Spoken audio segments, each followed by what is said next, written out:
নানা আয়োজনের মধ্যে দিয়ে উদযাপন করা হলো পটুয়াখালীর কলাপাড়ায় রাখাইন সম্প্রদায়ের অন্যতম প্রধান ধর্মীয় উৎসব গুরুদক্ষিণা।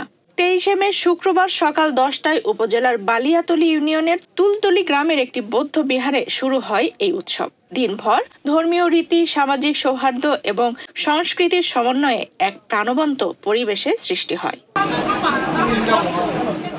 23 মে সকাল থেকেই কলাপাড়া, মহিপুর, আমতলী, কুয়াকাটা সহ বিভিন্ন উপজেলা থেকে রাখাইন সম্প্রদায়ের লোকজন বিহারে জড়ো হন। তারা পঞ্চশীল গ্রহণের মাধ্যমে আত্মশুদ্ধির অনুশীলন করেন। উৎসবের কেন্দ্রবিন্দুতে ছিলেন পটুয়াখালী ও বরগুনা জেলার বয়োজ্যেষ্ঠ সঙ্গরাজ ভান্তে উইকুইন্দা মহাথের মহোদয়। তাকে গুরুদক্ষিণা প্রদান করে শ্রদ্ধা নিবেদন করেন ভক্তরা। পরে তার আশীর্বাদ গ্রহণ করেন সকলেই। অনুষ্ঠানে একে অপরের প্রতি ভুল ভ্রান্তির জন্য ক্ষমাও প্রার্থনা করেন, যা এই উৎসবের অন্যতম আত্মিক দিক।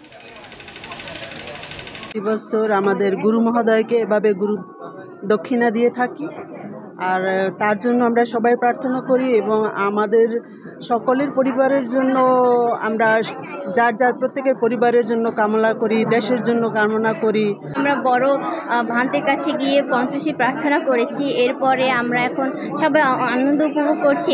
আমার সাধ্য অনুযায়ী আমার আজকে প্রথম এবছর আমি আম, লিচু, তার আগে সমস্ত সংগঠনের উদ্দেশ্যে আমি দান করেছি এবং বৌদ্ধের কাছে প্রার্থনা করছি এবং যারা আগত আছে তাদের সবাই সহ সারা বাংলাদেশের আমাদের সমস্ত সারা বাংলাদেশের আমার দেশ এবং শান্তির জন্য আমরা সব আজকে প্রার্থনা করছি।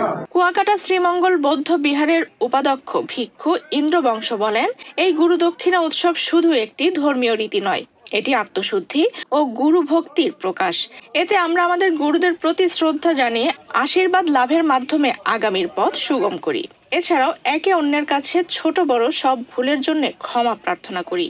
একে অপরের সাথে ভালোবাসার মৈত্রী দান দিয়ে আমরা সকলে মিলেমিশে থাকবো, এই প্রার্থনাই আমরা একে অপরের কাছে করে থাকি। পাশাপাশি আমাদের যে সধর্মপ্রাণ উপাসক উপাসিকা এসেছেন, তারাও এখানে আমাদের একত্রিতভাবে আমরা মিলন মেলা আয়োজন করেছি। সেখানে একে অপরের কাছে আমরা সকলেই প্রার্থনা করি যে আমাদের যদি কোনো ভুল ভ্রান্তি হয়ে থাকে বছরে একবার, তো আমাদেরকে সকলে ক্ষমা দৃষ্টি দেখে একে অপরকে মৈত্রী দান করে ভালোবাসার মধ্য দিয়ে আমরা এই অনুষ্ঠানটি আজকে উদযাপন করতে যাচ্ছি। রাখাইন সম্প্রদায়ের এই উৎসবটি প্রতি বছর বর্ষাকাল শুরুর আগে আয়োজন করা হয়। এটি তাদের ঐতিহ্যবাহী সংস্কৃতির ধারাবাহিকতা রক্ষার পাশাপাশি সাম্প্রদায়িক সম্প্রীতির বার্তাও দেয়। এই আয়োজন উপলক্ষে ছোট বড় সবাই আনন্দ উল্লাসে মেতে ওঠেন। স্থানীয় প্রশাসন ও সাধারণ মানুষও এই উৎসব উপলক্ষে রাখাইনদের পাশে দাঁড়ান।